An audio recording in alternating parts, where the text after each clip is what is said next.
So today we will start automation, our final chapter, last chapter about automation. What is automation?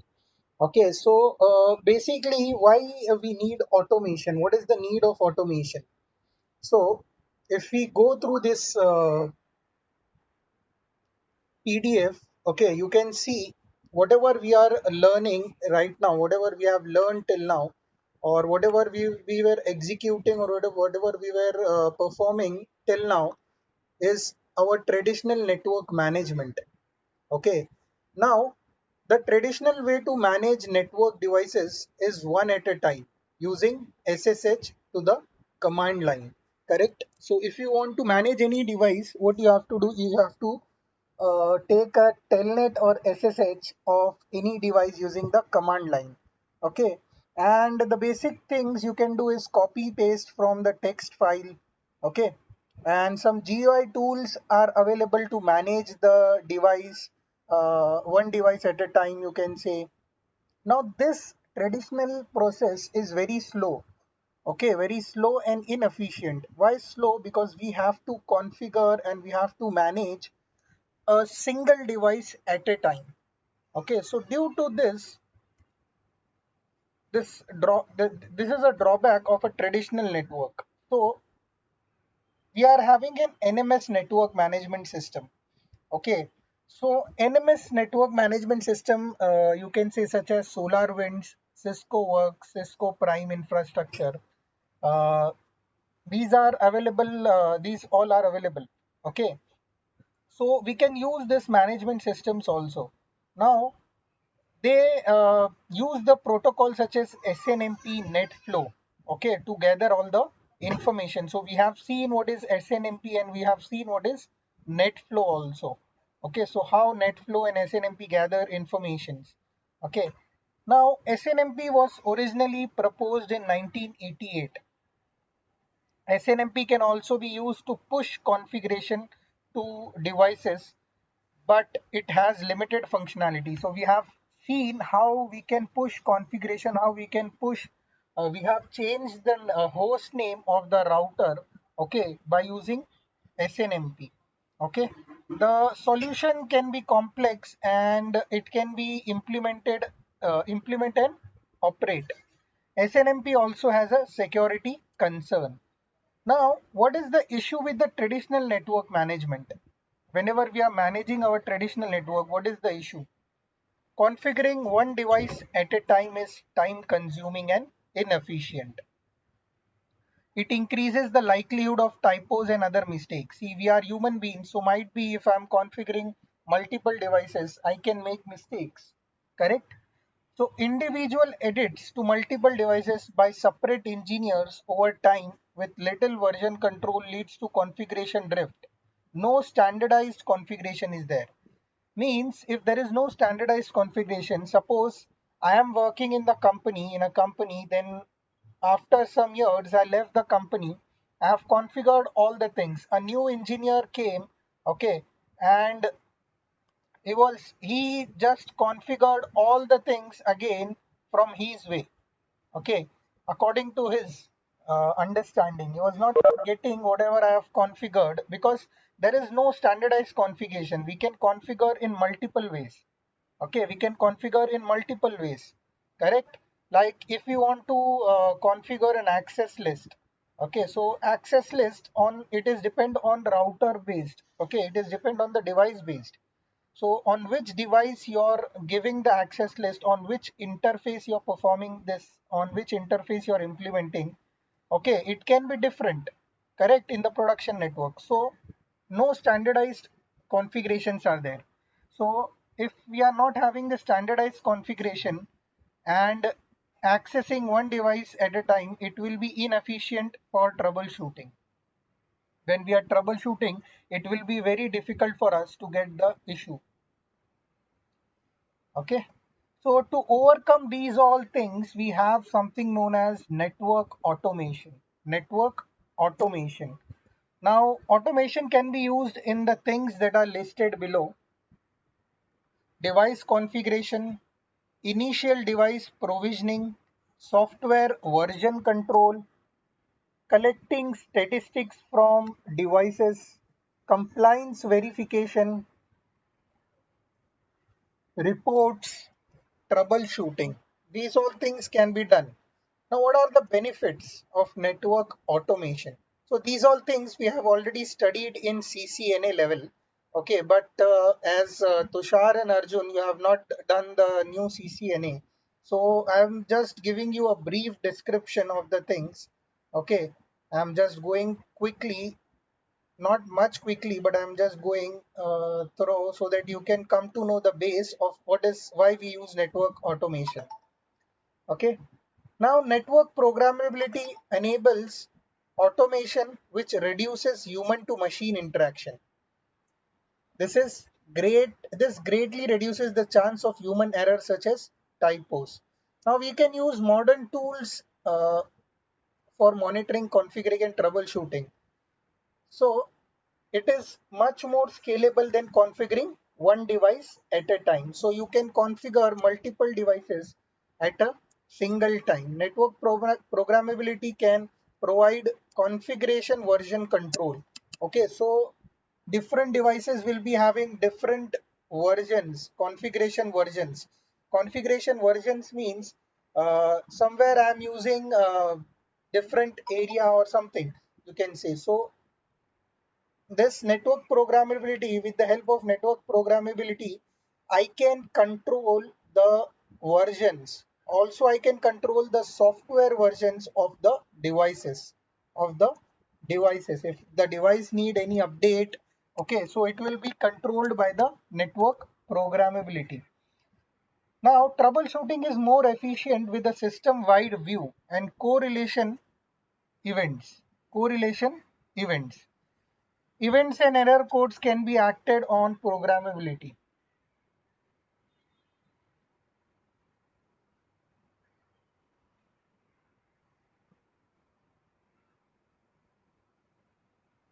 Okay. Improving configuration and troubleshooting efficiency reduces operational expenses. Operational expenses means you improving configuration and troubleshooting efficiencies means you don't need more staff. Okay, you don't need more staff for getting the troubleshooting things. Okay, also you don't need you can say so if you don't need the more staff, then your expense will be reduced. Your expense will be reduced for the organization. So these are some benefits of network automation. Okay, the first thing the network automation gives us is assurance. Assurance means it ensures devices have standardized configuration. Standardized configuration means all the devices are having same means standardized configuration. Okay, now it will provide reports on a correct and any exceptions. Okay, provide correlation between events and different devices. So we will see this thing with the help of you can say slides. Automatically take corrective action on events and error codes. Okay, so here on events and error codes, it will take automatic actions. Now there are many automation methods. So which automation method to use? There are multiple methods that can be used to automate network management. Okay, one is Python script, Netconf, RESTconf, Ansible, Puppet, SDN, Cisco DNA Center. Okay, these all are the method that can be used. So we will see what all these methods are. So we have something known as API, application programming interfaces. Okay, an API,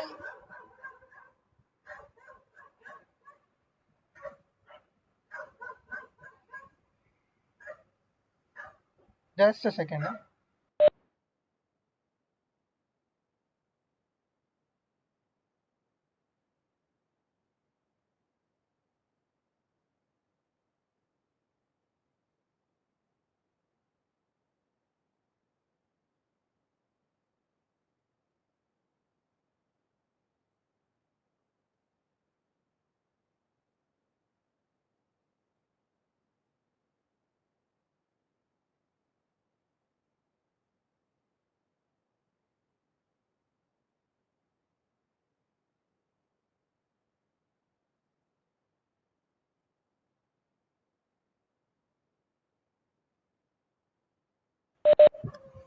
So we have something known as APIs, application programming interface. What is an API?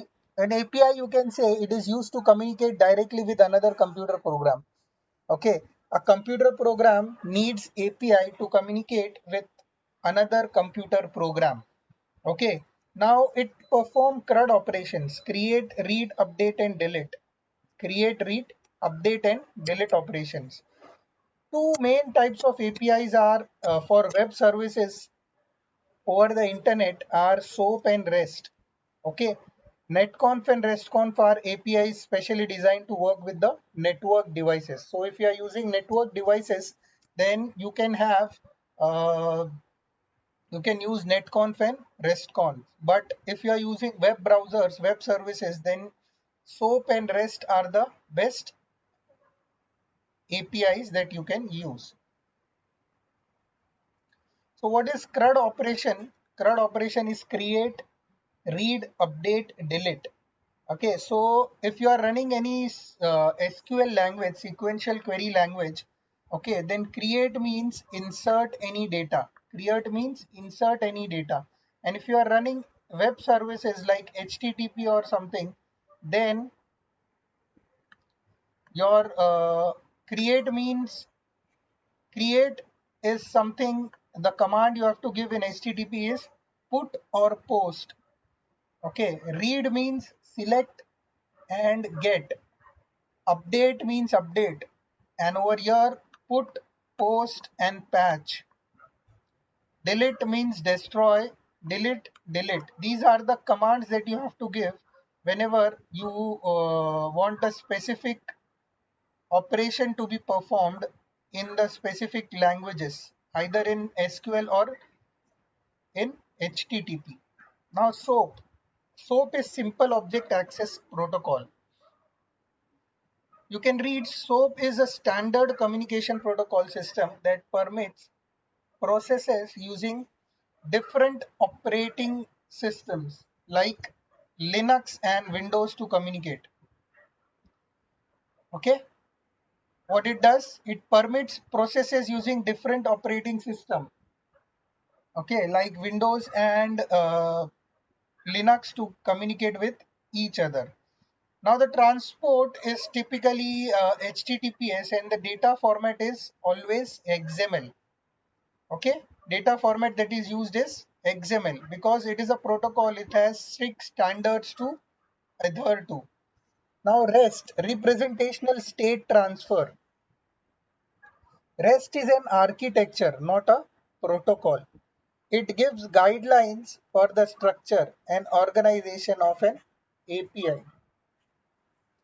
Okay, it is not a protocol, it is architecture. It supports any transport and data format. Now if you are using HTTPS transport, so it will be JSON or XML data format are commonly used. Okay, now REST is faster than SOAP, faster, and it is easier than SOAP. Okay, so REST constraints, what all things are there in REST? REST constraints are client server architecture. The client sends a request, the server sends a response. Okay, uniform interface provides simplicity. Statelessness, no client context is stored on the server between the request. Whenever the client is sending any request, it will be not stored in the server side. Cacheability, you know what is cache? Cache memory. Response must define themselves as cacheable or non-cacheable. Layered system. Any intermediary device such as load balancer must be transparent to the client and server. Okay, code on demand. This is optional. Servers can temporarily extend or customize the functionality of a client by transferring executable code. So this is something, a URL of REST. Now REST response codes.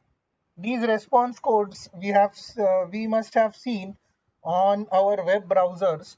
Okay, so if you are getting a response code starting with 1 and the other two digits are XX, then you need to know this is informational response code. If you are getting something like starting with 2xx, that is success response code. 200 is okay, 201 is created, 204 means deleted or no content. Now if anything is starting with 3xx, then it is redirecting. Now we have seen this uh, 4xx client error. We have seen this thing many times in our browser. Okay, either 403 or 404. Okay, sometimes we see 400 also. So if we get any error code with starting with 4xx, then you should come to know the error is of the client error. This is a client error. If 400, then bad request. 401 unauthorized, 403 forbidden, 404 not found. Okay. Now if you get any error code starting with 5xx, it is a server side error. Server side error. Got it? These are some REST response codes.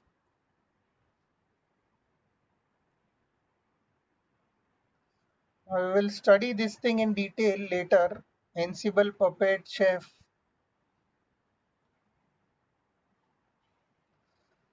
Now, router and switch planes. So, a device, a networking device, whether a router or a switch, it has three planes. One is data plane, one is control plane, and management plane.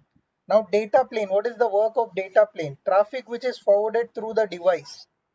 Traffic which is forwarded through the device means what? If I am having one router over here, another router over here. Okay, so whatever traffic this router is forwarding to this router, forwarding plane, this is known as forwarding plane. Okay, data plane means forwarding plane. So whatever data is being forwarded to this uh, device, another router, that is known as a data plane. On data plane the traffic is being forwarded. Okay, then control plane. Control plane is something how the data will be forwarded. Okay, like what, which routing protocol it will be using. Okay, which routing protocol, whether there is any spanning tree protocol, spanning tree updates. So it will make decisions about how to forward the traffic. Control plane packets such as routing protocols, spanning tree updates, okay, destination, it will see all the things. It will make the decisions that how to forward the packet. Okay, then management plane, the devices is configured and monitored in management plane. For example, at the CLI through telnet or SSH. Via a GUI, you can say via using HTTP or SNMP or an API. So management plane, if we are monitoring and configuring the devices, you can say when we are configuring something on the device, that is done on the management plane, and we are when we are monitoring any device, that is also done on the by the management plane. So these are the three planes available on router or a switch. Now we have something known as SDN, software defined networking. Okay, in which data and control plane are separated. See, the data control and management plane are there on the device only. Okay, if I am using a traditional network, but if I'm using SDN, software defined networking, then the data and control plane are separated. Okay, network infrastructure devices are responsible for their own individual control and data planes in traditional network environment. Software defined networking decouples the data and control plane. Now the network infrastructure devices still responsible for forwarding traffic, but the control plane which was there in the router, it moves to the centralized SDN controller. Okay, we will move the control plane to the SDN controller, means all the decision will be taken by the SDN controller. All the decision, forwarding decisions, all the things will be taken by the SDN controller. Understood? Now we have pure SDN versus hybrid SDN. Okay, so with the pure SDN, the control plane runs purely on a SDN controller, and the data plane runs purely on the network devices.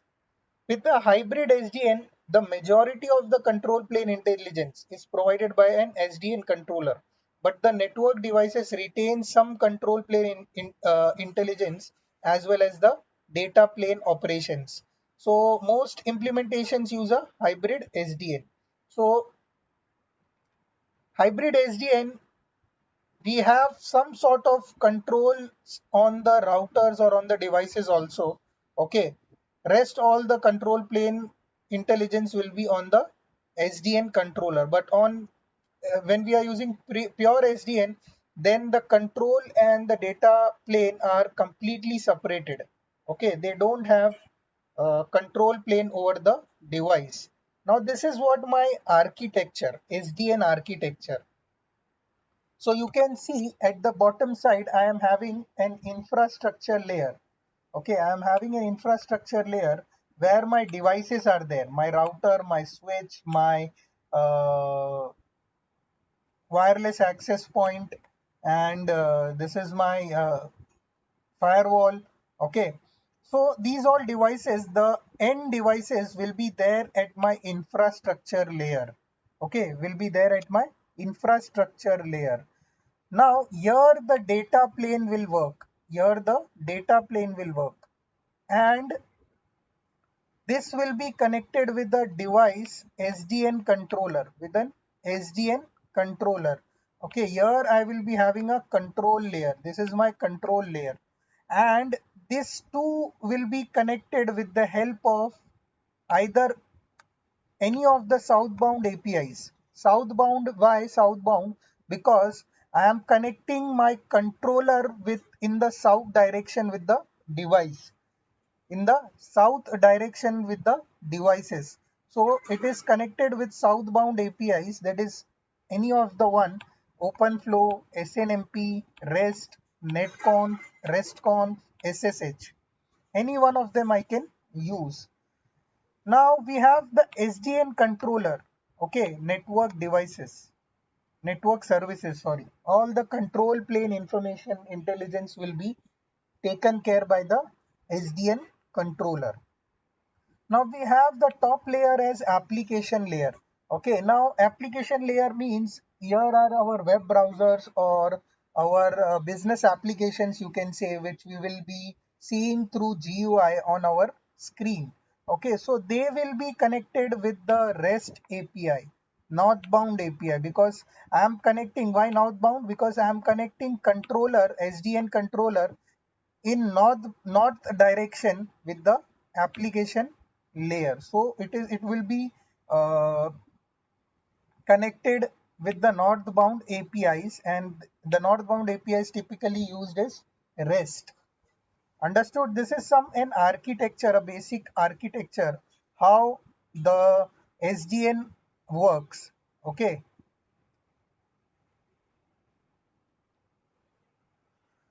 then Epic, the base, the main, you can say, for organizations. Okay, we have something, an SDN controller known as Epic, Application Policy Infrastructure Controller, for data center. For data center, we have uh, Epic as my SDN controller. Okay, now the main component of Epic is Cisco ACI, Application Centric Infrastructure. Now this Epic is designed for data centers, but when I move to the enterprise module, if I want that I want my enterprise to be controlled by the SDN controller, then at the enterprise level I will be using something known as DNA center, digital network architecture. Okay, Epic is something that is used inside the data center. If I want to manage or if I want to control my enterprise network, then it can be done with the help of DNA center. Okay, DNA center.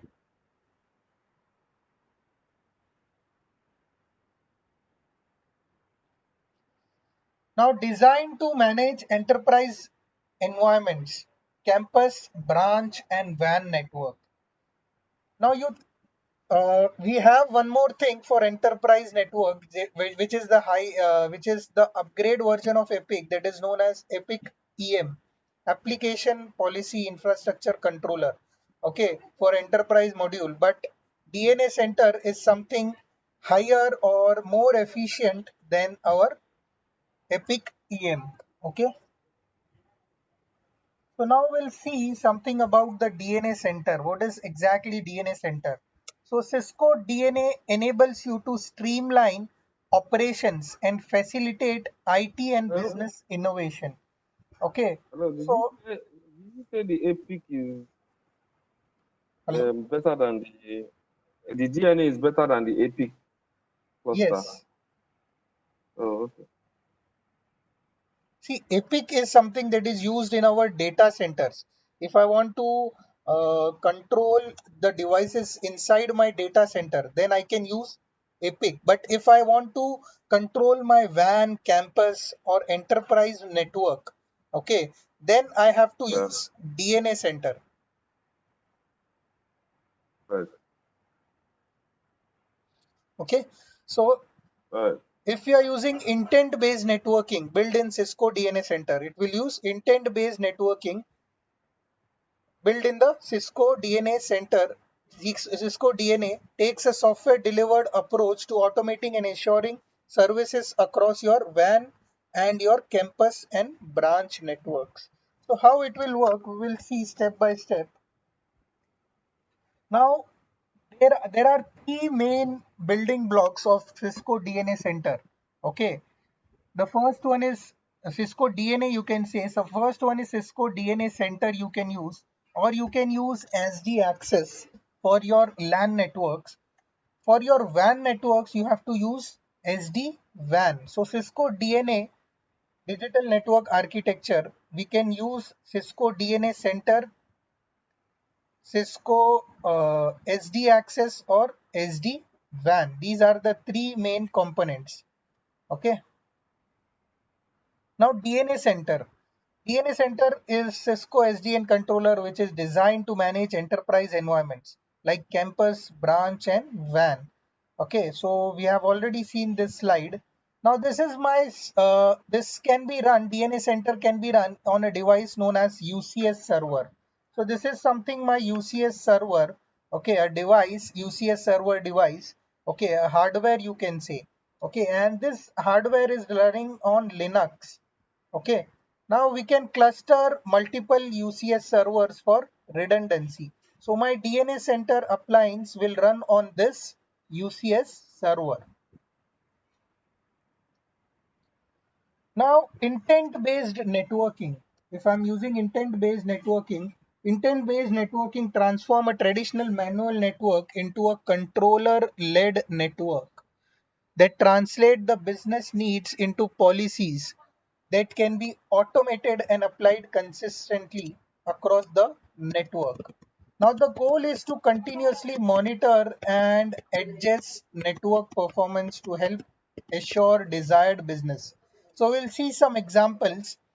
So suppose if I want quality of service policy rollout. Okay, quality of service policy rollout. The intent over here is the network policy is first defined. For example, providing guaranteed services to voice and video across network locations. Okay, this is my first example. I want my voice and video traffic should be guaranteed and they should be delivered guaranteed. Now, if I'm using any traditional networking, how I can configure? How I can configure the things? The network team researches and plans the implementation, then configures each device individually. Correct? We have to set QoS for each device separately. Different network device models require different commands. This method is very time consuming and liable to mistakes.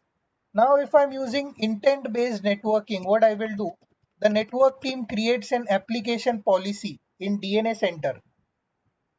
Now, if I create a policy in DNA Center, then what I will say my voice and video traffic are my business relevant traffic.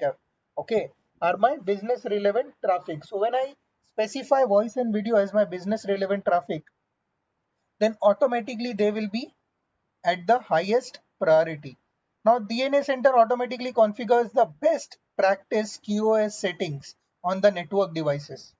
So you don't have to do anything. You have to just create an application policy in DNA Center.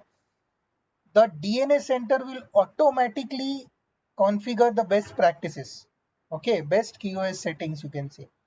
This can reduce total deployment time from months to minutes. From months to minutes. See, this is my DNA Center GUI page. So you can see over here,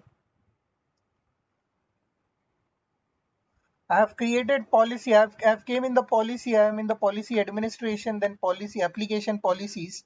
In application policies, what I did, my business relevant, I have listed down my business relevant, then my something default things and business irrelevant. So if suppose I'm having at some time I'm having low bandwidth. Okay, so my business relevant will be traffic will be forwarded first at a higher priority. Then after that the default one will be forwarded and the business irrelevant will be stopped. Okay, so this is something I have to just create the application policies and I have to list my services, which type of service I want in the business relevant as my business relevant. So I will list all the things and the DNA Center will automatically configure the best QoS settings. Okay, now if I take another example, securing traffic flow in the campus. Securing traffic flow in the campus. Suppose I am having two departments, Department A and Department B. Now, what is my intent? What I want? User in Department A and Department B must have connectivity to other users in their own department and to the company servers. They must not have connectivity to users in the other department. Means department A cannot communicate with department B. So how we can do this thing?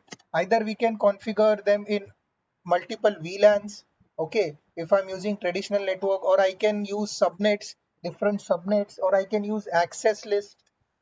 If I'm using a traditional network, see, the network team plans VLANs, IP subnet, access list implementation.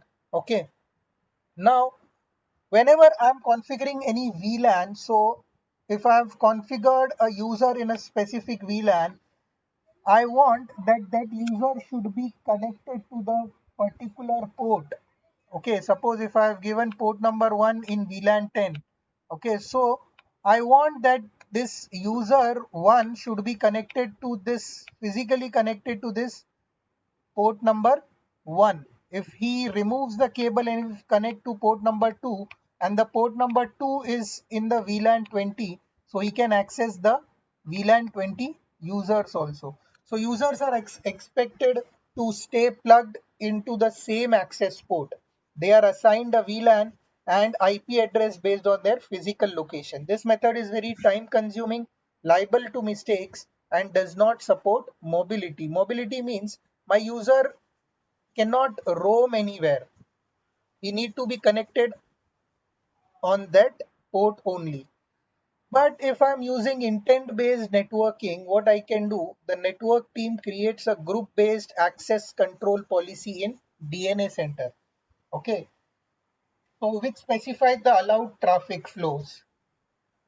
Now I will create a user login information. User logs in from and can move to any physical location on campus. Now they are authenticated. The user are authenticated with Cisco ISE, okay, Identity Service Engine, and assigned a security group tag controlling their access that we have seen SGT. If you remember, we have seen SGT in EEM. Security group tag is given and they can access the particular server or particular users. Correct? We have seen the EEM things.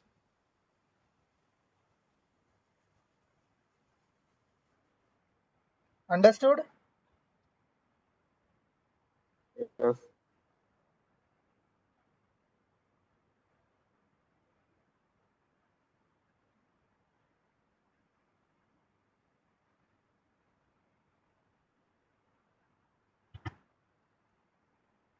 Now, this is something creating a policy, group based policy. I have created different groups and I have assigned users in the group. Okay, services for the users. So, I have group based access control, fabric, IP based access control, application policies, all the things. Okay, so this is an example of my DNA center when I'm creating group based access control. Now, this is something my you can say the first page of my DNA center, design policy provisioning assurance.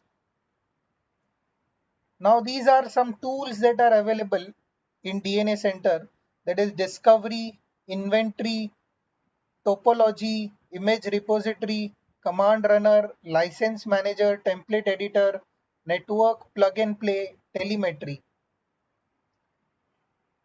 Network hierarchy. Okay, it gives me the hierarchy of the network inside the design. In design, we have network settings like SNMP server. Where is my SNMP server? Where is my NTP server? What is the time zone? All the things we can configure in our design. Now tools, we have something discovery tools like our CDP, okay, CDP and all the things. Okay, so you can see at this side you can see we have something to monitor the device. Okay, so we have different filters over here. Success. Okay, then we have what is this? I cannot see.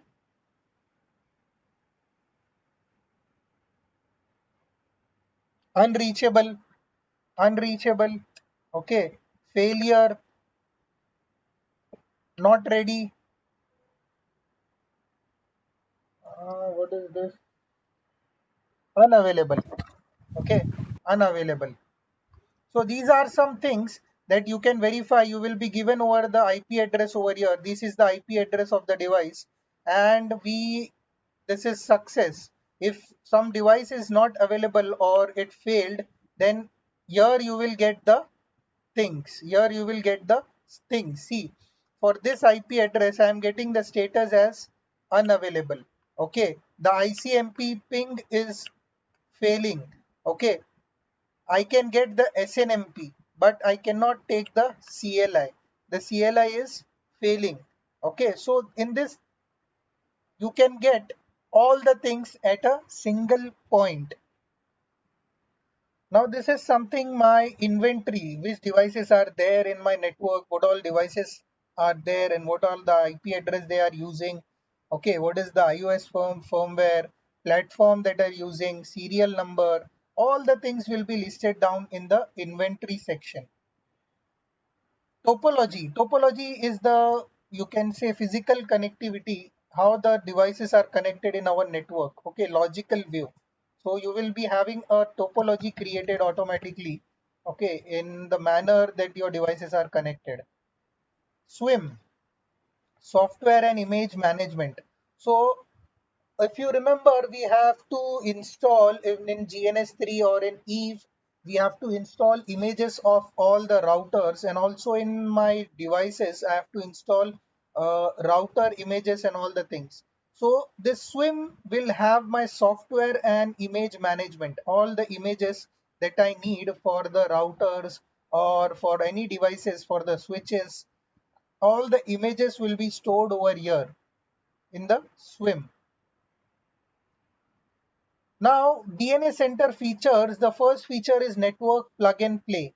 Network plug and play allows routers, switches, and wireless access points to be deployed in a remote office with zero touch configuration. The device is physically installed in the remote device and then connected to the network. So, what we are doing at any remote location, we have connected the devices, and from another location, we are accessing the device or we are monitoring or configuring the devices. So, it discovers DNS center through various methods, including DHCP option 43 or DNS PNP server domain name.com. Okay, so DNS center is discovered with these two things, DHCP option 43. We have seen how my wireless LAN controller, okay, AP search the wireless LAN controller. Okay, now assurance guarantees that the infrastructure is doing what you intend to do. Okay, data DNS center receives information from all the network devices and ICE, etc. Data center's correlation engine can identify 150 plus different types of network and client issues. So at a time, it can uh, identify 150 plus different types of network and client issues. Got it? Now, DNA center reports the problem and provides recommended remediation actions. Okay, so how it will provide, we will see over here. So see, I can get over here the health of my network, the health of my network. Okay, the client health. Okay, health of the client. Now I can get over here top 10 issues, top 10 issues. Okay, what were the top 10 issues that I faced? So OSPF adjacency failed on the device, OSPF adjacency failed on the device with this IP address. Okay, onboarding. So these all are listed in my health section in assurance. Okay, now if suppose my OSPF adjacency has been failed with this IP address, then what it will do, it will give me the suggested actions what I can perform. So what I have to do, I don't have to run the ping command. What I have to say, ping the neighbor to verify the connectivity. So just have to click on this run. Once it's running, it will ping the connectivity. Ping neighbor 172.20.2.252. Okay. Then the next step is check OSPF neighbor, run. If neighbor is in init state, check if there is authentication configured using show run pipe section OSPF. Authentication type and keys should match on both the routers. So it will give me the suggested actions for the issues that are there. Okay, so it will be very easy for me to troubleshoot the things. Okay, now assurance gives us the network time travel. Administrator can drill down into the health status of the network devices and clients. You can see the current status and also view the historical information. This is useful to troubleshoot intermittent problems. Intermittent problems means the problems that are occurring again and again or issues which occurred in the past. So we can see a graph over here, okay, and issues that occurred. Suppose you went somewhere, okay, and you were not monitoring the device for 2 hours, then you can see the issues in the history section over here, that what all the issues that arose when I was not there in last 24 hours or anything. You can see this thing in a graph also. Now, path trace. So if you remember, we used to trace route information. So it used to give me the IP address. It used to give me the IP address, from which IP address to which router it is going. Now, if there is a feature of path trace in the DNS center also, an engineer can use path trace to query DNS center for the path that traffic takes over the network. This aids troubleshooting. Okay, now it will give me the source and destination, and it will give me the devices in between them, in between the source and destination. It will give me the devices. I will say run the part trace. If there is any if the part trace is not completed, okay, it is not getting completed, then why it is not getting completed, it will give you uh, the output. Because suppose if there is an ACL configured, here there is an ACL configured, so due to this ACL I cannot reach that network, I cannot reach that user. So this you can do in your DNA center. Okay, so as I told you, this is my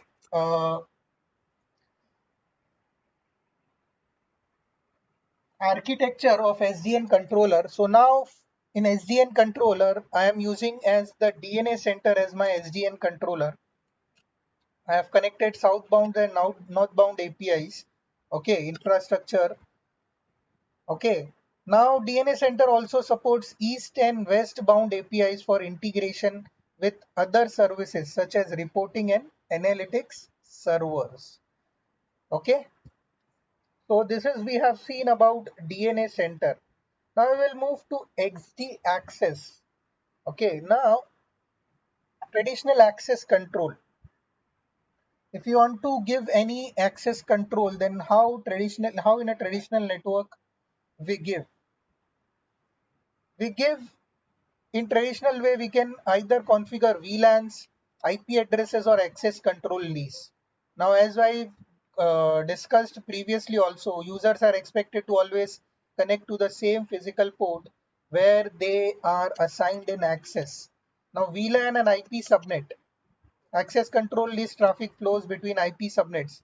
The configuration may get complex and each device is configured individually. The solution does not support mobility. Now if I am using SD access, now SD access is a newer method of network access control which solves the limitation of traditional implementation. Traffic flow security is based on user identity, not physical location. What I will do? I will identify the traffic flow based on the user identity.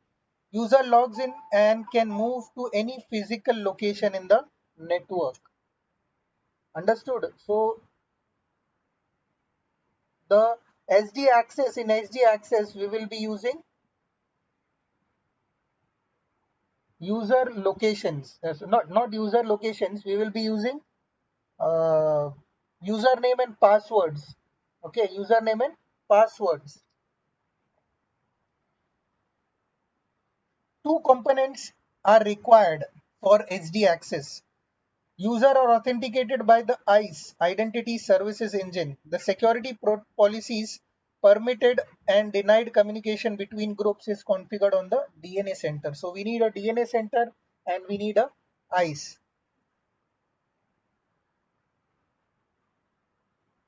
Underlay and overlay network. SD access uses an underlay and overlay network. What is an underlay network? An underlay network is the underlying physical network. It provides the underlying physical connections which the overlay network is built on top of. Okay, an overlay network is a logical topology used to virtually connect devices. It is built over the physical underlay network. The combination of underlay and overlay forms the SD access network. Now this is my topology underlay network. This is my something physical connectivity. This is my overlay network.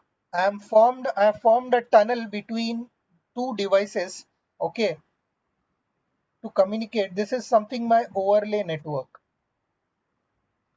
Now underlay network. When SD access is deployed in an existing brownfield network, we are having an existing network, okay, and we want to deploy an SD access in our existing network. We are using traditional network and my existing network is my brownfield network.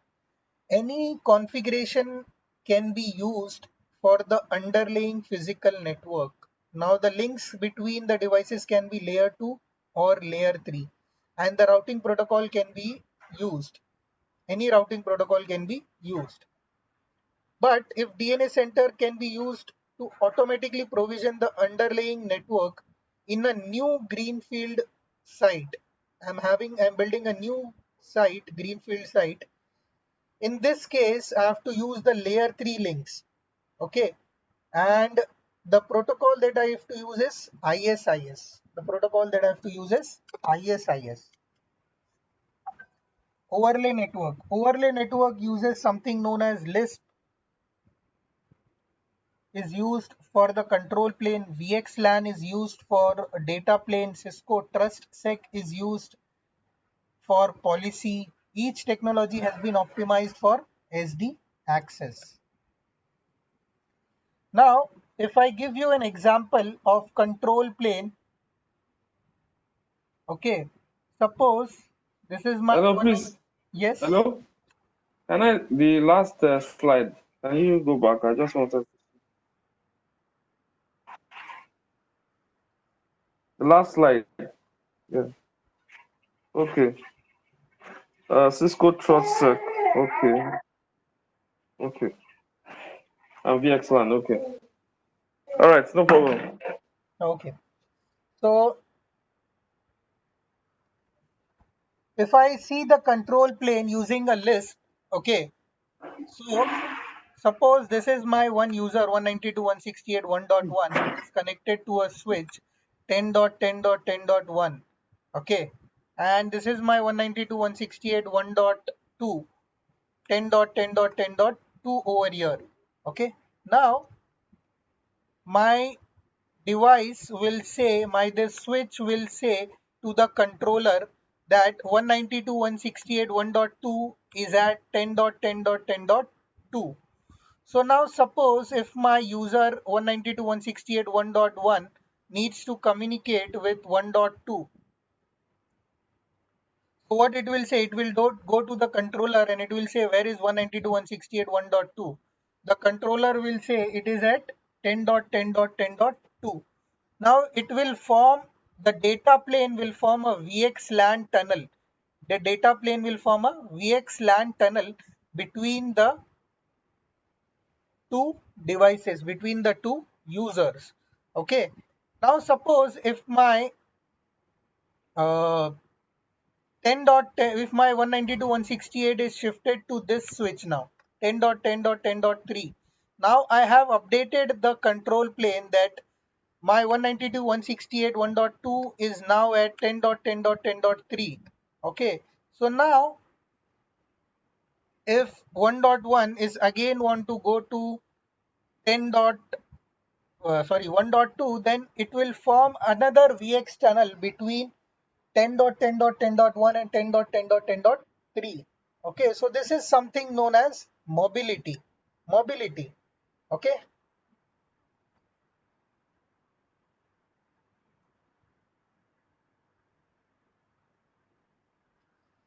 Policy plane, Cisco TrustSec. So we have learned Cisco TrustSec. Users are authenticated by the ICE Identity Services Engine. The security policy is configured in the DNA center. So previously we used to configure the security policies. Okay, now they are configured in the this thing. Cisco TrustSec users are allocated with SGT scalable group tag. Cisco TrustSec secures traffic flows based on the security policy and SGT. Standard TrustSec needs end-to-end TrustSec devices. SD access uses overlay tunnels so can work with other devices. Okay, so this is something my SD access. Understood?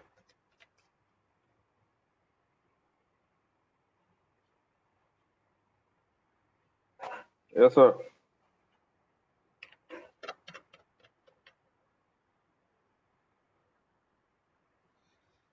Okay. Now the last we will study something for SD-WAN. So traditional WAN deployments. So we have covered this all the things more than the CCNA level. Okay, more than the CCNA level only. We have some more things at CCNP level. Okay, so Traditional WAN deployments. Traditional WAN deployments. Now, individual device configuration. Configuring is not standardized. Configuration is not standardized organization wide. Focus on link connectivity, not the required performance of the applications. Typically difficult to migrate to another WAN service. Okay, so these all are the disadvantages of my traditional network. These are all the disadvantages of my traditional deployment over the WAN. Cisco SD-WAN. Now, previously, the SD-WAN, Cisco acquired Vectila in 2017 to enhance their SD-WAN solution. So previously, this is Cisco's SD-WAN or WAN connectivity was known as IWAN. It was known as IWAN. Now, SD-WAN provides automated setup of WAN connectivity between sites. We have monitoring and failover facilities. They are automated. Traffic flow control is application aware. Benefits of SD-WAN: automated standardized setup of connectivity between sites, transport independent, simplified integrated operations, more flexibility and easier to migrate WAN services. If I want to move to another ISP or another something WAN services, then I can. It is very flexible. The required predictable performance for important applications. Integration with the latest cloud and network technologies. So we have latest cloud and network technologies. Lower cost. The cost is lower. So this is my architecture for SD-WAN. Okay, so the components over here are, we have something known as Edge, vSmart, vManage and vBond. Okay, so our data plane is having our vEdge routers, you can see. All the devices, vEdge routers, the devices, all the things are there on my data plane, or you can say edge plane, vEdge or Cisco ISR, ASR devices. Okay, all these are placed on my edge. Then we have control plane, that is known as vSmart. Okay, over here we have vSmart controllers. You can say vSmart containers or VMs. We have vSmart controllers. Then we have management, vManage. Okay, multi-tenant or dedicated. vManage means this is our business applications, the APIs connected through the APIs. Okay, then we have something known as orchestration, orchestrator. Okay, so we will see in depth what all these things are. Data plane. vEdge routers run the data plane. They are physical or virtual routers. They can be physical or virtual routers. They form an IPsec encrypted data plane between each other. A site can have two vEdge routers for redundancy. A site can have two vEdge routers for redundancy. Okay. Control plane, vSmart controllers. vSmart controllers run the control plane. Okay, they are centralized brain of the solution. They run as virtual machines. They distribute policy and forwarding information to the vEdge routers inside the TLS tunnel. Inside the TLS tunnel. Each vEdge router connects to two vSmart controller. You can see over here. Each vEdge, we are having three over here. So each vEdge router is connected to minimum two controller, vSmart controllers. Okay, for redundancy. Now our management plane, vManage NMS, Network Management System. The vManage NMS provides the management plane GUI. It enables centralized configuration and simplifies changes. It provides us real-time alerting. It runs a virtual machine. Multiple vManage NMS are clustered for redundancy. Orchestration, vBond orchestrator. The vBond orchestrator authenticates all the vSmart controller, vManage NMS and vEdge routers that join the SD-WAN network. So why we are using vBond orchestrator? It will authenticate my all the vSmart controllers, vManage and vEdge router. Now it enables routers to discover each other, that is vManage and vSmart. It has a public IP address and is deployed in the demilitarized zone. So it is not in our LAN network. It is in the demilitarized zone. Okay. It runs as a virtual machine and can also run on a router in smaller deployments. So multiple vBond orchestrators can be deployed with round robin DNS. Okay. So these are the components you can say of SD-WAN. Zero touch provisioning services, cloud-based shared service hosted by Cisco, utilized on first boot of vEdge router only, directs it to vBond to orchestrate joining. So we will be learning in depth about this SD-WAN on premises and cloud. vBond, vSmart and vManage can be deployed either on premises or hosted in a Cisco or partner cloud. Okay, so most of the deployments are in the cloud. Now building the data plane.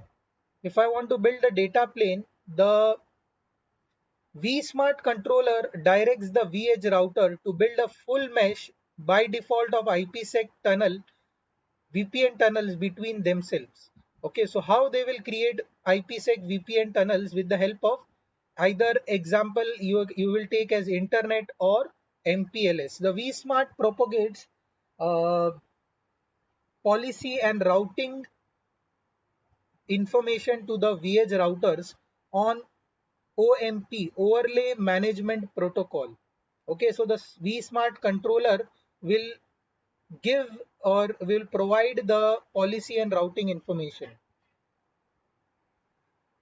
So bidirectional, this is not there.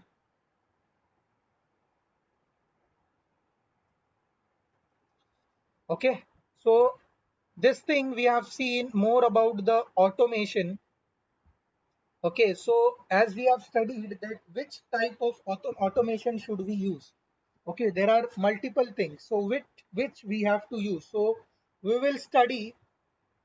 Okay, so first we will see the different data formats. What all are the different data formats?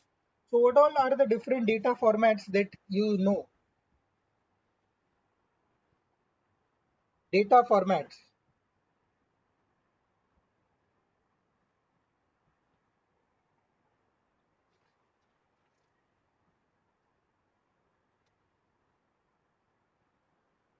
So data formats for my automation. The first one is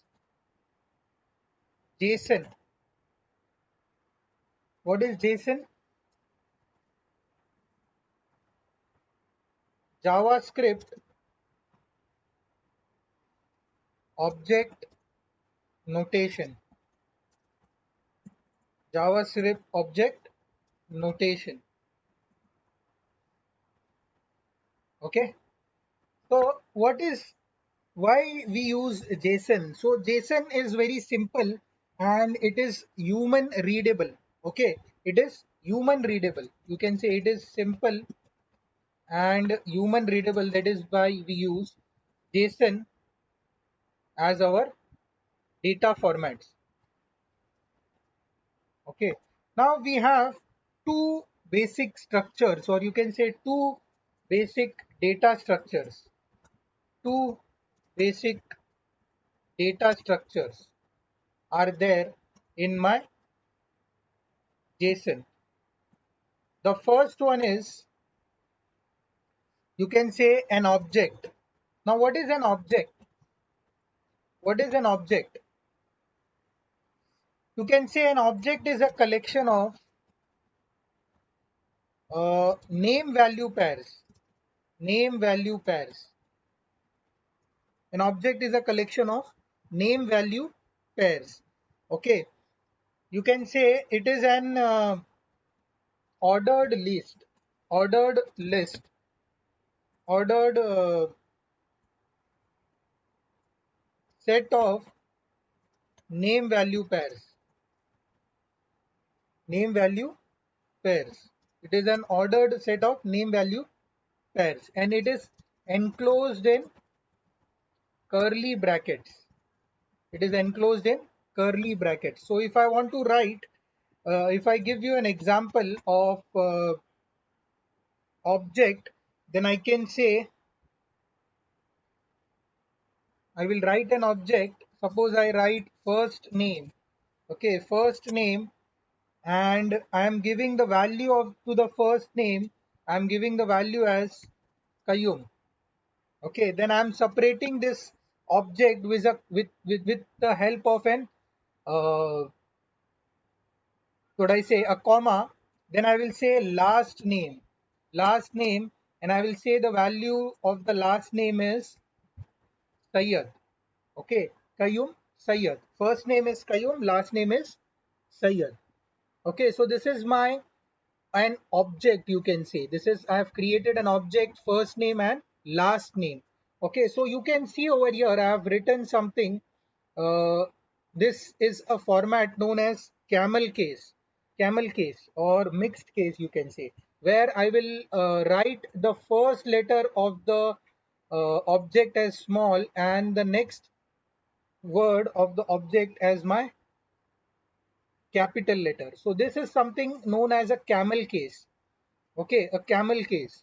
Now my second data structure. Now before moving to the second data structure, what I can see, if suppose uh, I want, see, this is not this is, I can see this, I can read this thing, but if I want to read this with a white space, okay, with a white space, okay, so what does white space means? It will be in this format.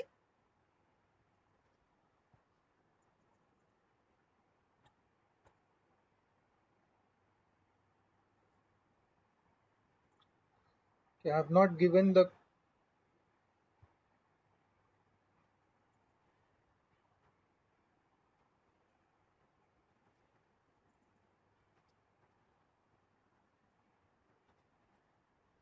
first name, and I'll say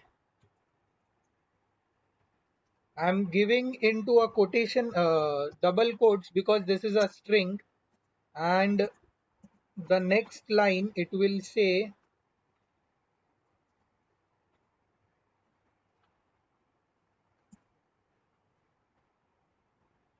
last name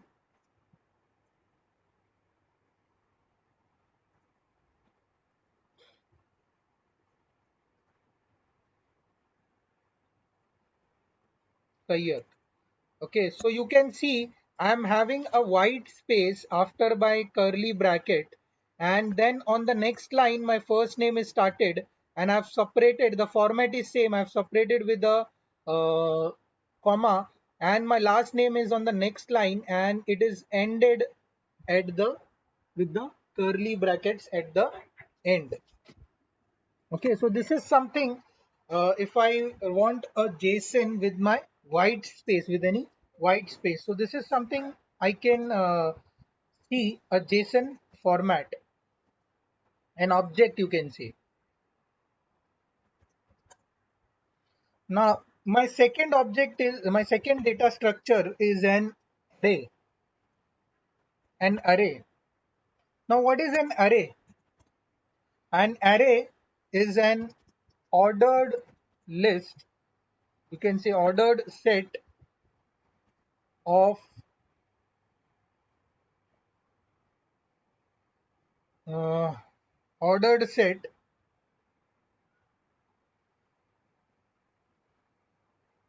of values separated by comma. Okay, an array is something, an ordered list, and array is written enclosed in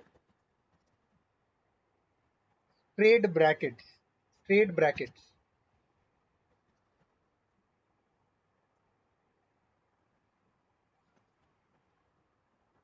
straight brackets. Okay, so if I want to write an array, suppose if I want to write uh, an array of the certification course that are there with Cisco. So what, how I will write? Suppose I am writing the first course is CCNA, then comma, then the second course is CCNP Enterprise, then comma, then the third course over here is CCIE Enterprise Infrastructure. Okay, so this is something my array. I have created an array, list of an array. Okay, I've created a list of an array. Same thing I can write it with the white space also in the same format. Okay, with white space, if I want with white space,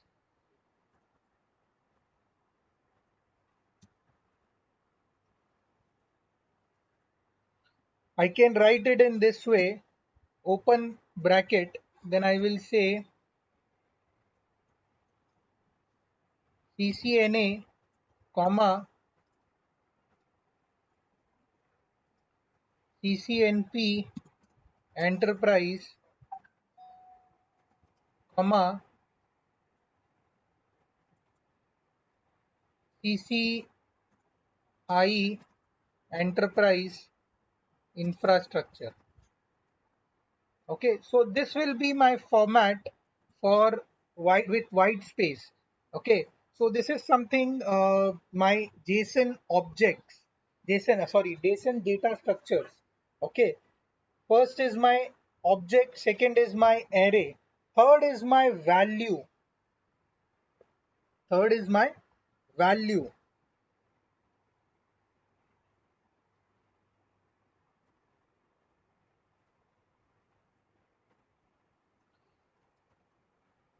value. Sorry, uh, value. What is value?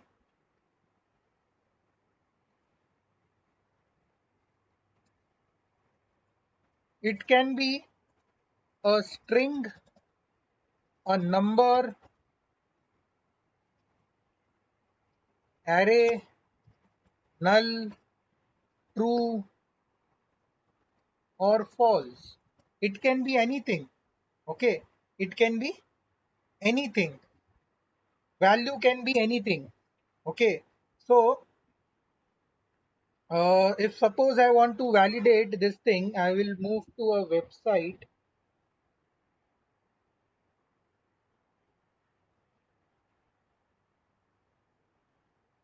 I will move to a website. The website is jasonlint.com.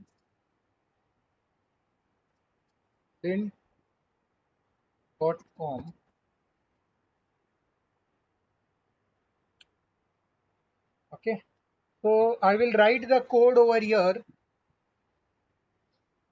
What I will write? I will write the code over here, whatever the things I have given you. So I will write the first name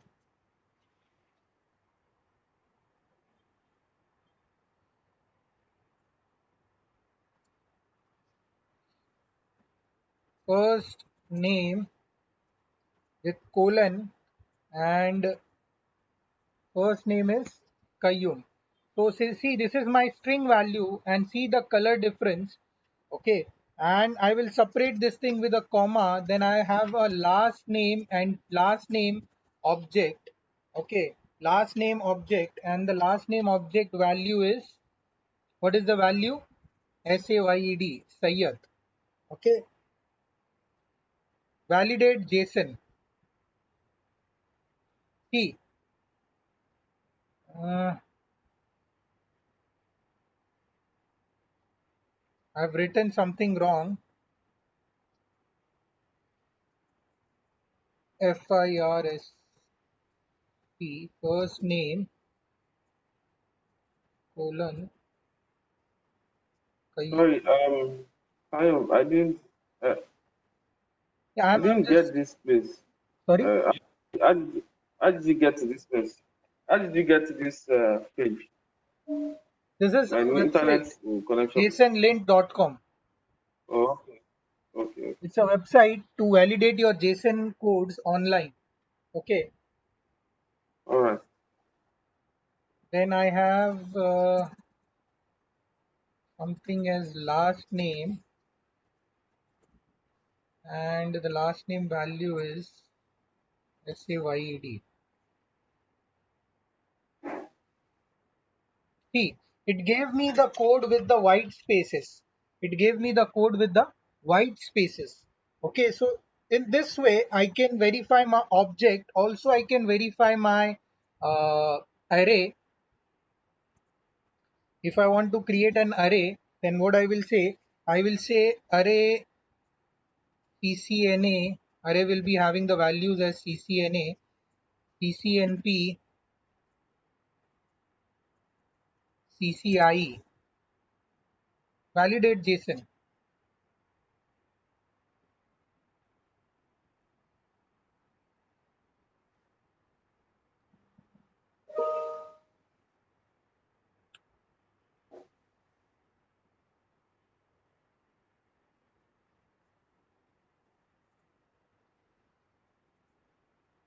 CCNA,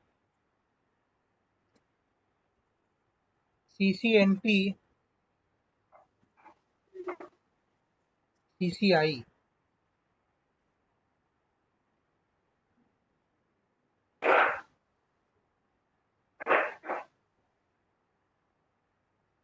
So it should give me with the white spaces. Okay, it's not giving me. So you have seen in the previous example how we got with the white spaces. Okay, so it will automatically, when you validate the JSON script, it will automatically create the script in white spaces. Okay, it will assign the things in the white spaces. Now it's very good. It's a good practice to validate your data before running. It's a very good practice to validate your data before executing, you can say. Okay. Now, my next type of data format is my XML. XML. What is XML? Extensible Markup Language. Extensible Markup Language. Okay. Now, why XML is used? So XML is used because it is extensible. It is extensible. Means we can add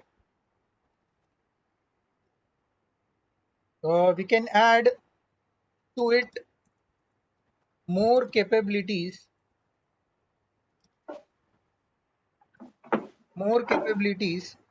uh, by creating our own tags. You can say our own tags. So we can add more capabilities in XML. Extensible means it is more capable of adding your own tags, and it is a markup language. It is a markup language. What do you mean by markup language? It is similar to other markup language like HTML. Okay, and tags are used for formatting. Like we use tags in our HTML. If you have gone through any HTML example, okay, if I give you an example for any HTML tag, so what we used to have a less than symbol, a greater than symbol.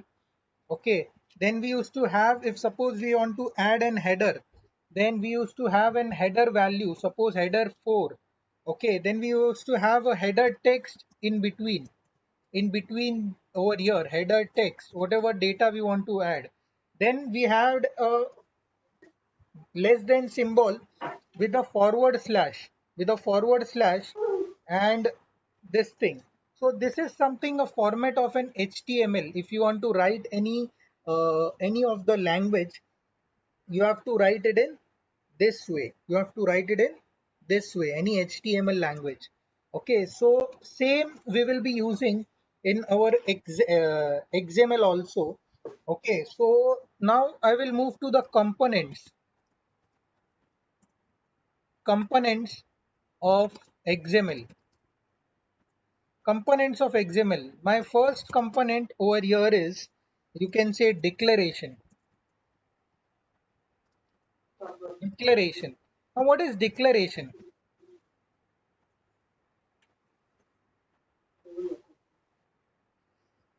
Declaration. Declaration is something first line in an XML document. The very first line in an XML document. Now it is an optional event. It is an optional command, you can say. And it contains what it contains. It contains, you can say, the version of XML that we are using, the encoding that we are using, and also the standalone list. Okay, standalone. Okay, so if I give you an example, it can be written in this way: question mark, then I can write XML version equal to, I will give in double quotes, 1.0, then I'll say encoding equals to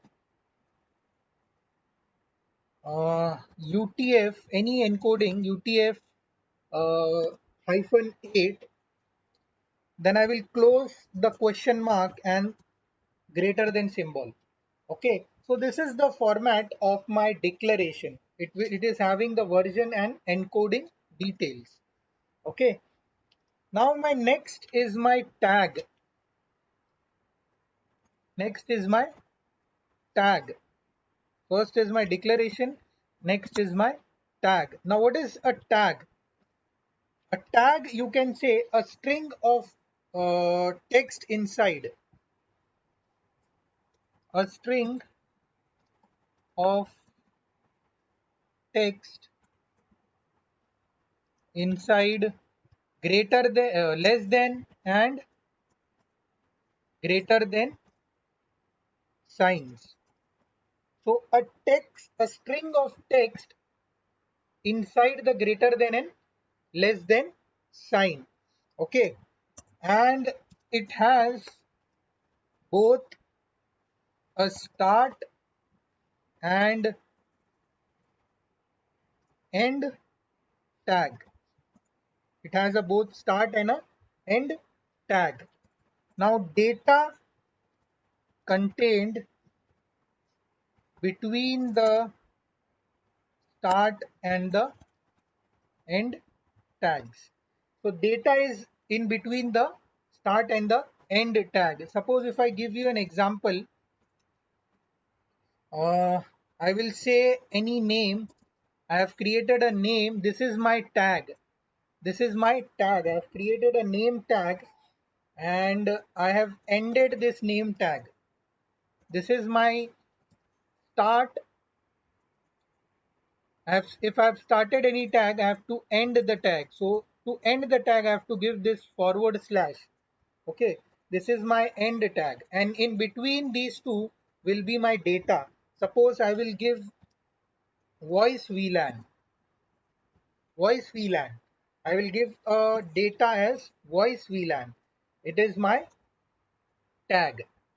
It is my data. So this is something, a tag. Now my next one is an element. Element.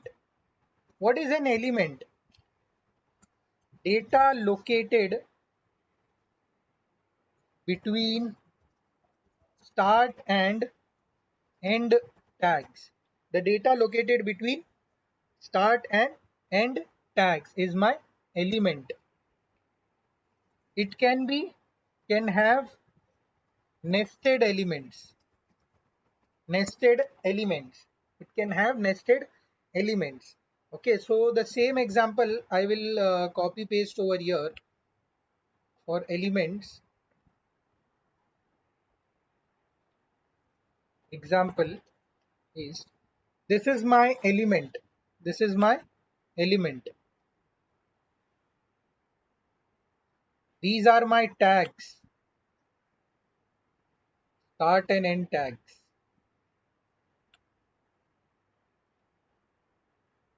Okay.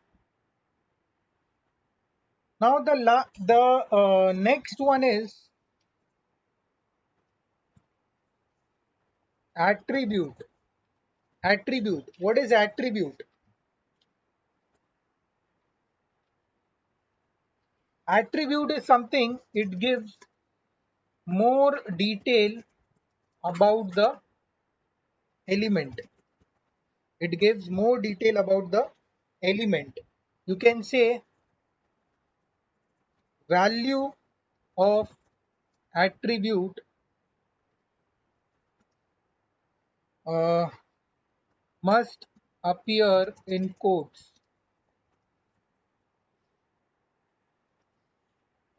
Value of attributes must appear in quotes. If I give you an example of this, I've created a voice. Suppose I have given a voice VLAN. So example, I will create a tag name as VLAN. I'll create a tag named as VLAN, and inside the VLAN, I'll give a element description, that is my attribute. The voice VLAN will have the value as 300. The voice VLAN will have the value as 300. Understood? VLAN, I have created I had a voice VLAN. Now I have created a VLAN tag, and I have specified an uh, element in it, and I have given the details of the element. Details of the element. I have assigned 300 as the value of the element voice. Okay. Then the last one is my comment. Comment. What is a comment? Now comment is used to provide documentation uh, with file. With file. Now you can say my comment is something, it is a description. As we give the description on the interfaces, the comment is used in the same way in XML. Now it is not executed, as our description over the interface is not executed. Okay. Now it is written in this format. Suppose if I give, I will say treat it with high priority. Treat the voice VLAN with high priority. I want to add this comment.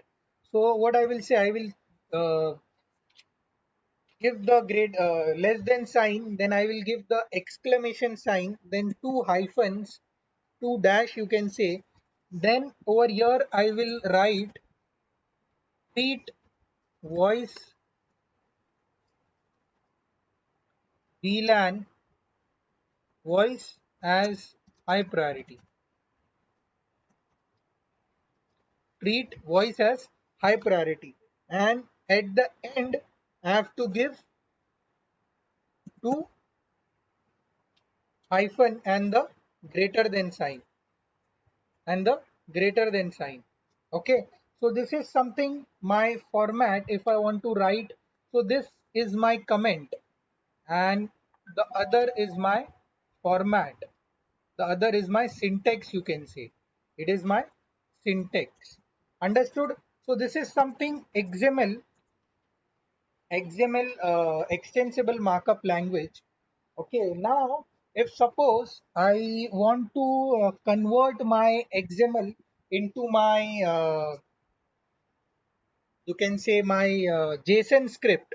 Okay, so what I will do, I will write an XML. Okay, the same example that I've taken. Okay, XML version equal to 1.0 and encoding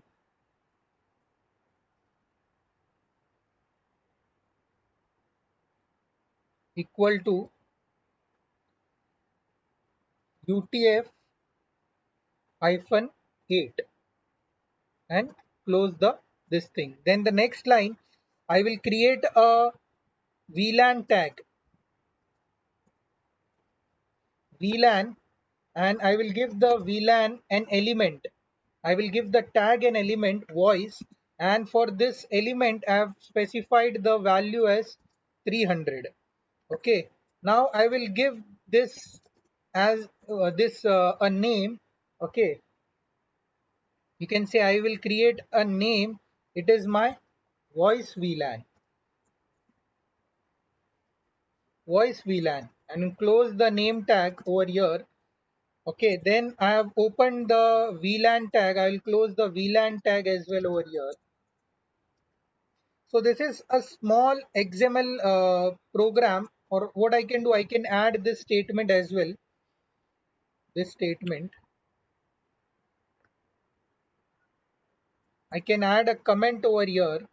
Okay, then what I can do, I'll copy this thing and I'll go to a website that is utilitiesonline.info. Ah,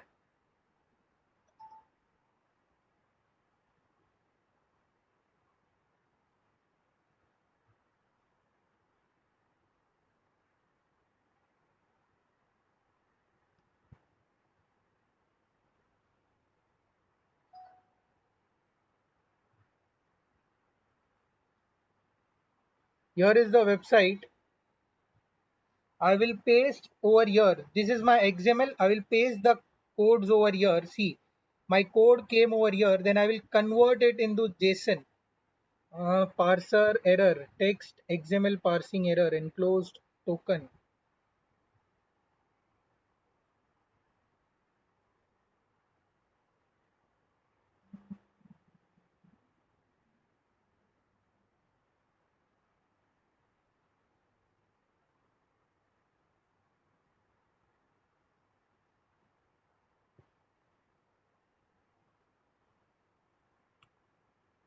Let me remove this thing.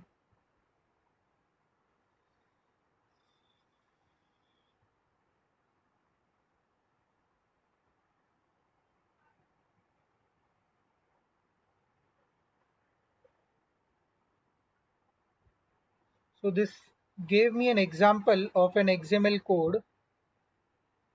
See, I got it converted to my JSON code. Okay, this is an XML version. See, encoding version.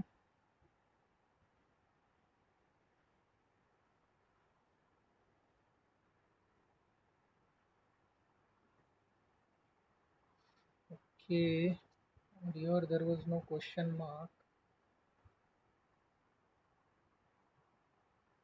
Then what is the mistake?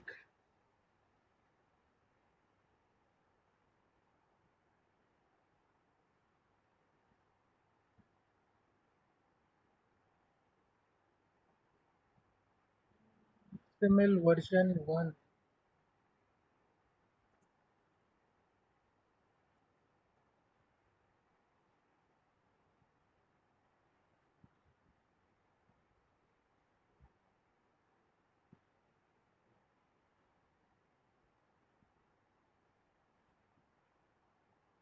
See, here the version and this thing is given. This is the comment that is specified over here. Okay, then I've started, yes, they started a tag Anagrafica. Okay, okay, test ATA. Then they have assigned a tag and the ID value. They have given the element ID and they have given the value to the element. See, when I try to convert this XML code into JSON, I will get in this format. I will get it in this format. Okay, understood. So this is something, uh, my example of JSON code. Understood? Any doubt?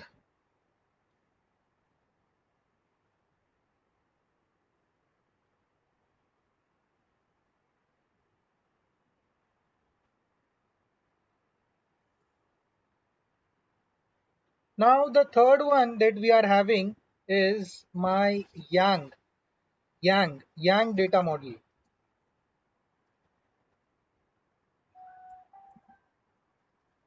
Yang data modeling. So if I give you an example of Yang data modeling, what is Yang data modeling? So Yang data modeling means, uh, suppose I am having an Apple iPhone. Okay, I'm having an Apple iPhone, and to feature this Apple iPhone, okay, what all are the features of this Apple iPhone? To lease down the features, I'll be using a Yang data model. Suppose the model of the iPhone can be either 11, 11 Pro, or it can be 11 Pro Max. Okay, different models, you can say others also. So these are my models, and what is the display size? What will be the display size? Okay, so if I go and see the display size of 11, the display size is 5.8 inches, then 6.1 inches, then Pro Max is something 6.5 inches, and others. So see what I'm specifying, the details of a particular thing. I'm specifying the details of a particular thing. Now, what is the color of the iPhone? Which color iPhone is there? iPhone I am having, suppose midnight, you can say midnight green, or you can say silver, or you can say space gray, okay, and others.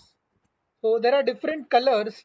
So what I'm doing with the Yang modeling, I am uh, making a data model of a particular product or a particular data. Okay, so now the I can see the capacity also over here, the capacity. Now what will be the capacity? The capacity can be 64 gigabytes, or it can be 128 gigabytes, or you can say it can be 256 gigabytes, or you can say it can be 512 gigabytes, and others are not there. So what I've done, I've created a model, I've created a data model for particular Apple iPhone. Okay, this is my data model that is created, Yang data model. These all are the things that are featured with the Apple iPhone. So Yang model is used if we want to make a model or something for a particular device or particular data, you can say. Understood? Any doubt in modeling?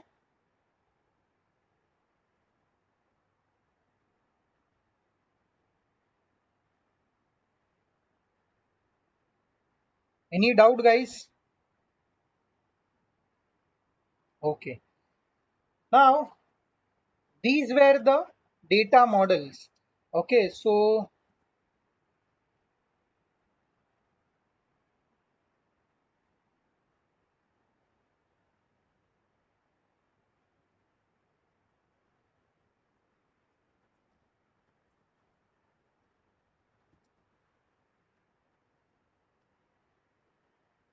data formats.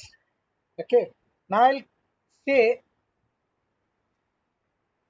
we'll move to the next thing, that is our Python. Python. We'll start with Python. Now, what is Python? Why we use Python? Why to use Python? So Python is a, you can say, popular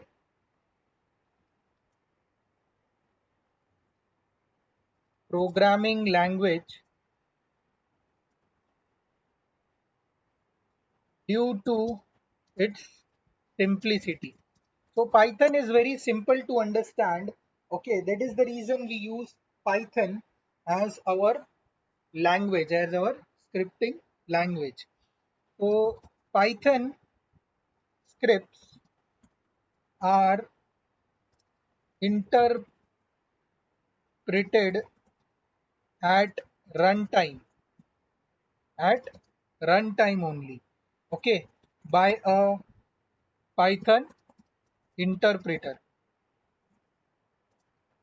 So we don't need to, as in C and C++, Java, we used to first compile the file, then we used to run the file.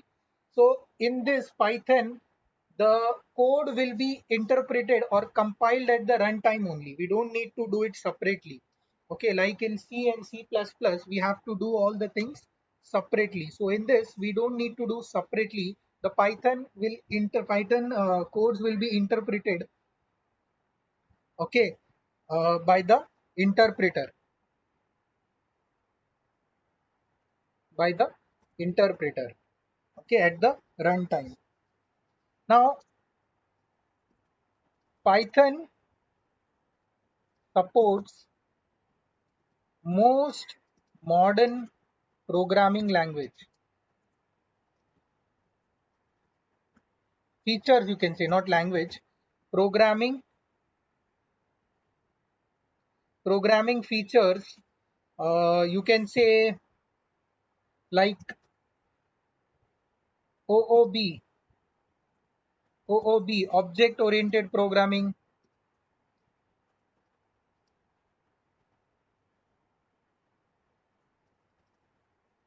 Then it supports asynchronous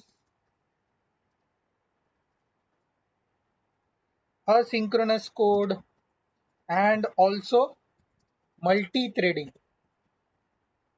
Okay, so Python supports these all features also of previous our you can say this languages. Okay, now if you want to run a Python code, there are different ways to run a Python code. Okay, what you can do, you can download a Python, okay, so validator, you can say, from this website, okay, python.org. You can go to the download windows or any of the you have. So you can download this, the stable release by Python 3.8.3. Okay, and you can run it in different ways. So how you can run the Python code? Okay, so I can go in my CMD, my command prompt. Okay, I have already installed the Python. Okay, so I will come in my command prompt and I will say Python. See, now I got a prompt, Python 3.8.3 is running, and I got a thing over here. You can see I got a less than symbol, three less than symbols over here. Okay, so I can construct Python codes over here. I can construct the basic Python script over here. Okay, so suppose I want some addition to be done. Okay, addition of two numbers or anything. I need to do addition of two numbers. So what I will do, I will simply write over here 2 plus 3 and hit enter. It will give me an output over here. It will give me an output over here as 5. It will give me an output over here as 5. I can do multiplications also. So 2 into 3, hit enter. It will give me an output 6. Okay, I can do subtraction, 10 minus 4, 6. Okay, I can do division also, 20 minus 5, 4. 20 divided by 5, it is giving me 4, but it is giving me in the floating manner. Okay, then I can say these are the functions that I can perform in Python. Okay, now I can use exponents also if I want to use exponents. Okay, so how I can use exponent? How the exponent is used?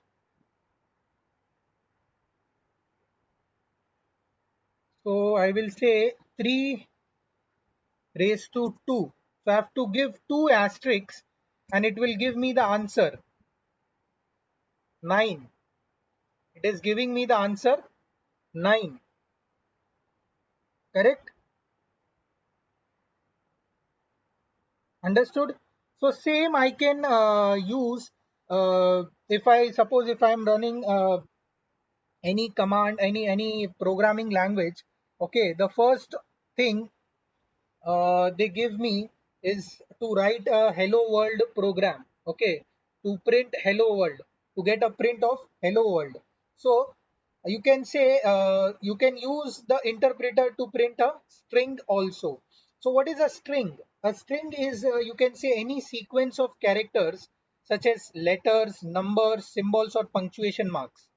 Okay, now the string should be provided you enclose the string in either single quotes or double quotes.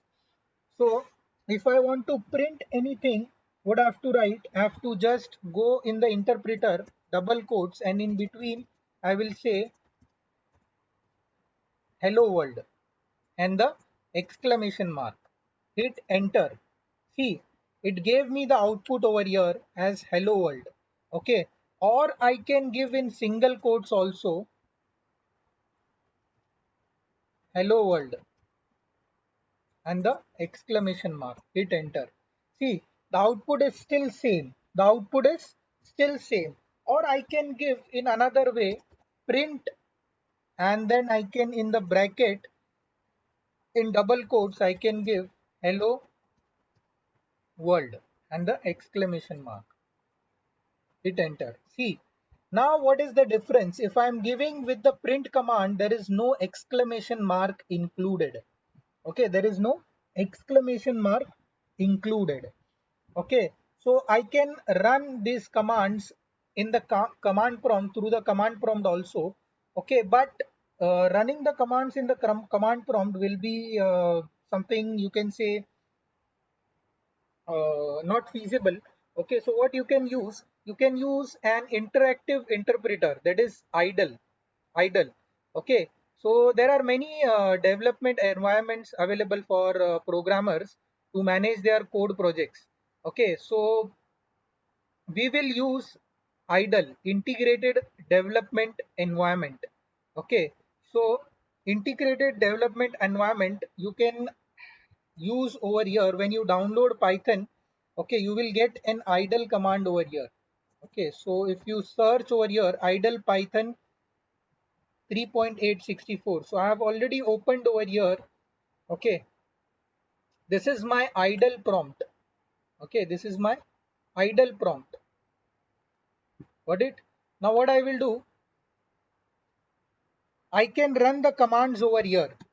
I can run the commands over here. So the same thing hello world I will look over here. See, here I will get different color codings for different strings or for different operations. So if I'm giving hello world any string, it is in the green color, you can see.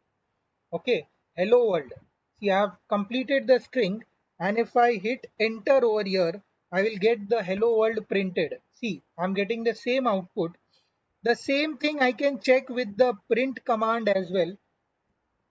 See, when I'm giving print, it is in some other color, the brackets, then inside the bracket, hello world and the exclamation. Hit enter. See, it gave me the output hello world. Sorry, I made a spelling mistake. Okay, so in this way, you can use the interpreter. Okay, in this way, you can use the interpreter. Now, if you want to write and save your program, write and save any program, then what you can do, you can create a new file. you can create a new file. You have to write a program, a whole complete program. Then what you can do, you can create a new file from here. Sorry, hello, sorry. Where did you pull out this text file Python shell? Sorry. This file, See, you can Python download it from shell here, file. this website, python.org, and you have to go in the download section and you have to select what is your OS platform, and you can download this Python 3.8.3 for Windows if you have Windows.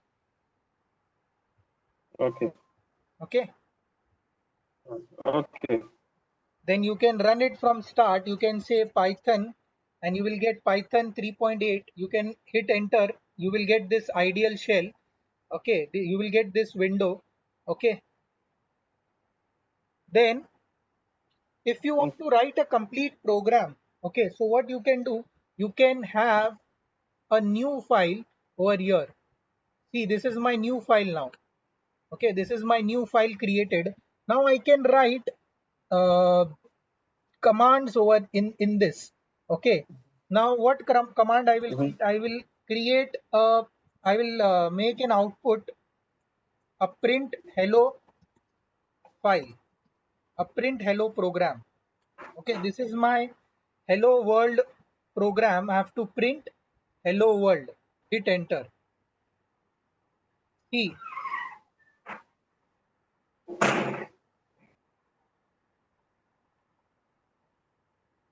uh,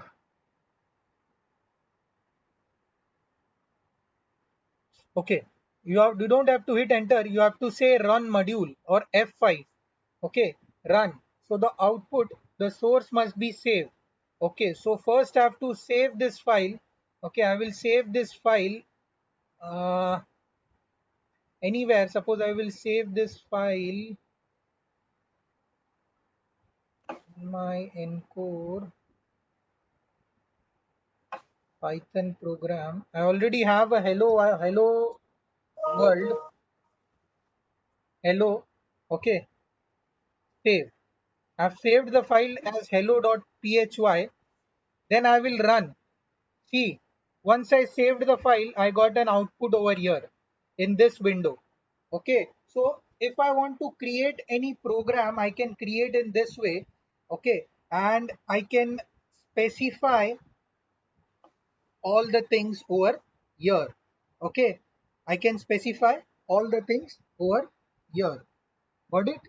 Print hello world. So my output will be printed in my this window, another window. Okay, so I can write my another line over here. Okay, understood?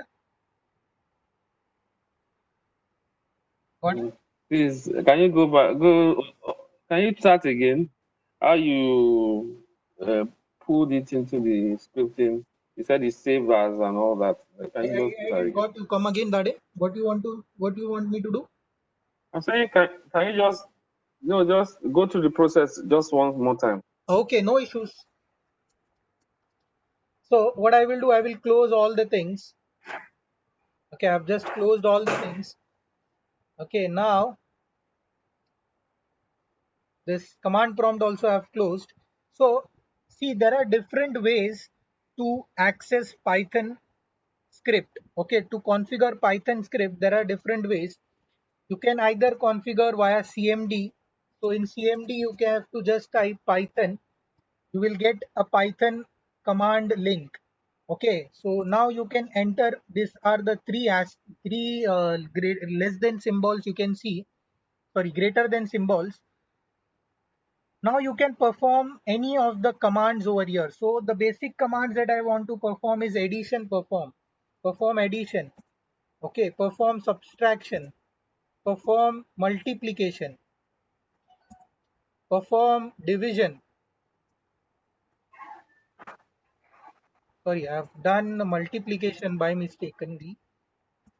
Okay, then perform, you can say exponent. If you want to do exponent, 5 raised to 2, 25. Okay, 5 square is 25, correct? 5 5s are 25. Okay, So you can either perform it over here, or what you can do, you can perform it in the idle section. Now idle will give you the basic color codings and all the formats of different things. So we use this interpreter so that we can get different color codings. Okay, so if I want to print a simple program, hello world, you can see the color codes over here, hello world. Okay, I have to print hello world, I have to hit enter. See, I got an output in blue color, hello world. So it will give me a different color coding, so it will be more specific for me to understand. So either I can give in this way, either I can write in a single quotes. Okay, either if I want to print hello world, I can give a print command, and inside the print I will give a double quotes, and inside the double quotes I will give the string that I want to print hello world, an exclamation. See, hello world got printed over here. Now this is the simulation that is giving me, or interpreter that is giving me the output over here only. Okay, but I don't want this thing. What I want to write a complete program, a complete different program. Okay, where I will write a program in one page in one file, and I will get an output over here in the interpreter. So what I can do, I can create a new file over here. Okay, and I can say print, suppose I am Qayyum. I am Qayyum. Okay, print I am Qayyum. So first you have to save this file, save as,